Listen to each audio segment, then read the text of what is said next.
અમરેલી ખાતે વડિયામાં દૂધ કૌભાંડ મુદ્દે સામસામે આક્ષેપો। વડિયા ખાતે દૂધ ટેન્કર વિવાદ ગરમાયો છે। યુવરાજસિંહ જાડેજાનો ગંભીર આક્ષેપ।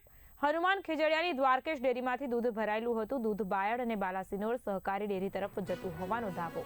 વડિયા અમરનગર અને ખીરસરા પાસે ગાડી રોકી હુમલો થયો હોવાનો આક્ષેપ। લોખંડના પાઇપ અને પથ્થરમારાથી ગાડી તોડી સાથે જ સાથીદારોને માર માર્યાનો દાવો। ડ્રાઈવર સંજય આહિરનો બચાવ। હુમલાનો કોઈ ઈરાદો ન હતો, માત્ર પૂછપરછ માટે ગાડી ઊભી રાખી સાથે જ તેમ કહેવું છે ડ્રાઈવર અને લોકોએ હુમલો કર્યો હશે તેવું કહેવામાં આવ્યું છે। ડ્રાઈવરનો દાવો છે કે દૂધ ભેળસેળ મુદ્દે વિવાદાસ્પદ જવાબ મશીનમાં પાસ થઈ જાય એટલે ચાલે, અમે ભેળસેળ કરતા નથી તેમ કહેવું છે ડ્રાઈવરનું। હું દ્વારકાધીશ ડેરીમાં ટેન્કર ચલાવું છું।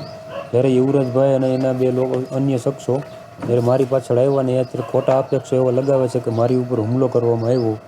તો મારું કહેવાનું એટલું છે કે હુમલો કરવાની અમારી કોઈ ગણતરી હતી નહીં। અમારે ટૂંકમાં એને ઊભા રાખી એને પૂછપરછ કરવાની હતી કે ભાઈ શા કારણે અમારી પાછળ આવો હો તમે અને શા કારણે તમે અમને હેરાન કરો છો।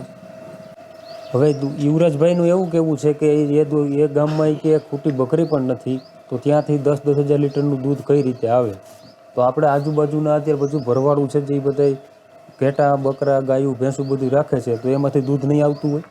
મારી પાછળ ગાડી આવી હતી ત્યારે મેં પૂછ્યું હતું એને ઊભી રાખવાની, અમે ટ્રાય કરી, કોશિશ કરી અમે અમારી રીતે, બરાબર।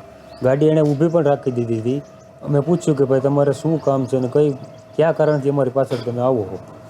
તો અમે કીધું કે ભાઈ તમે કાચ ઉતારો, કાચનો ઉતારો, તો ગાડીનો દરવાજો ના ખોલ્યો એણે।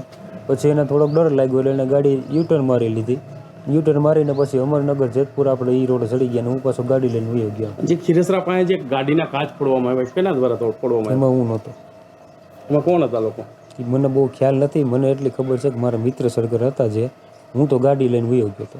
ભેળસેળમાં મેં તમને પહેલાં કીધું એમ જ છે કે જો ભેળસેળમાં એ ભાઈ એમ કહેતા હતા કે ગૌ માંસને જે શેમ્પૂનો ભાગ આવે છે, તો ગૌ માંસને શેમ્પૂનો ભાગ તો રિપોર્ટમાં તો આવવો જોઈએ ને।